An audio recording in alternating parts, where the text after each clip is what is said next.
The Red Bull Baron Power Play, Red Bull Baron Power Play. Red Bull Clutch! Red Bull Clutch, bro. Will energy drinks make you rank up? Do energy drinks make you faster?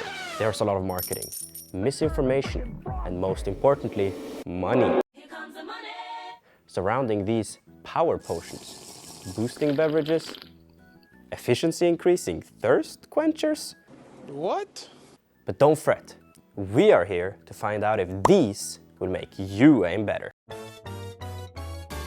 The important ingredient in energy drinks is caffeine. Despite the label listing anything from vitamin B to hepatitis C, the ability it gives you to queue up for your 8th loss in a row, 4 AM on a school night, comes solely from the caffeine. As you may know, caffeine is also present in coffee and tea, and is the world's most widely consumed drug. It has also been proven that it does boost sports performance. So it should be good for esports too, right? Well, there isn't much research on caffeine in esports, so we decided to help out the scientists and do our own definitely legit and totally accurate experiment. We wanted to find out if caffeine is gonna help us climb out of our ranks, so we became our own lab rats. First, we needed to decide on a good way to measure aim and mechanical performance. We settled on testing reaction time using human benchmark and testing flicking and tracking in aim labs. Before we did any tests, we made sure to warm up for 15 minutes to eliminate any rusty aim from being a factor. Once we got the whiffs and the reaction times out of the way, we measured our aim and reaction time before we took the caffeine to see the base level we played at. For the reaction time, we took the 3 best reaction times from 15 tries, and for the aiming, we took the best score for flicking and tracking from 3 tries each. Once we had gathered the data, it was time for the caffeine. We got a friend of ours to mix a 100 milligram pill in 2 out of 4 cups of water without revealing to us which ones had the pills and which ones had nothing at all. Then we all chose a cup at random and drank it without making a face. We also waited 30 minutes for the caffeine to take effect, and then we re-measured. 2,000 later. We sorted the data, and these were the differences in performance on every test. Our sweaty nerd Dario saw a 6% increase in reaction speed, but stayed consistent in the other tests. Our raging caffeine addict Luan saw an increase in every test with a humongous 12% increase on the tracking. Wow. Hugo saw a significant 8% increase in the flicking, with a small increase in tracking too.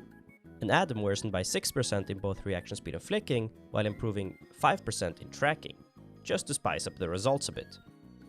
If I was a betting man, guessing who got the caffeine, there is one person I would gamble my children's college funds on, and another person I'd spit in a double cheeseburger for. And if we reveal who actually got the caffeine...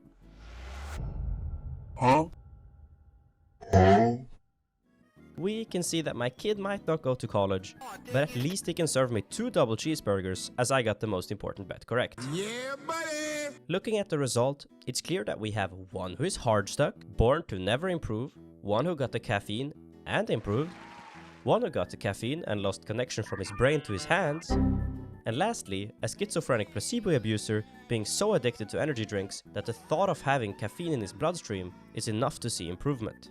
These results make a lot more sense once you think about the 2-step process of aiming. The first step is perception. That means seeing an enemy on your screen and registering it in your brain. The second step is adaptation, which is moving your arm and wrist to place your crosshair at where you perceive your enemy to be. Essentially, the first step is reaction speed, while the second step is muscle memory. And from previous, real science on caffeine, Yes, science! we know that it only affects reaction speed, because it has not shown to have any significant effect on muscle memory. Which is why you don't see guitarists from rock bands chugging down 3 monsters before going on stage, but rather following the science and sticking to the stuff that actually works. With all that in mind, caffeine will improve most people's reaction time, but it won't magically turn your aim from a James Bond villain to prime simple. And as we noticed, it can cause you to jitter, which is bad for your aim. The results from our little experiment actually shows that the best case is to be a raging caffeine addict, and then right before an important match, you get a decaf Red Bull, as placebo can be just as powerful as the real thing. That was all from us today. If you want to leave a like, that would be spectacular. And if you click subscribe, we might just release our next video within a decade. Thank you for watching, and as always, remain hardstuck.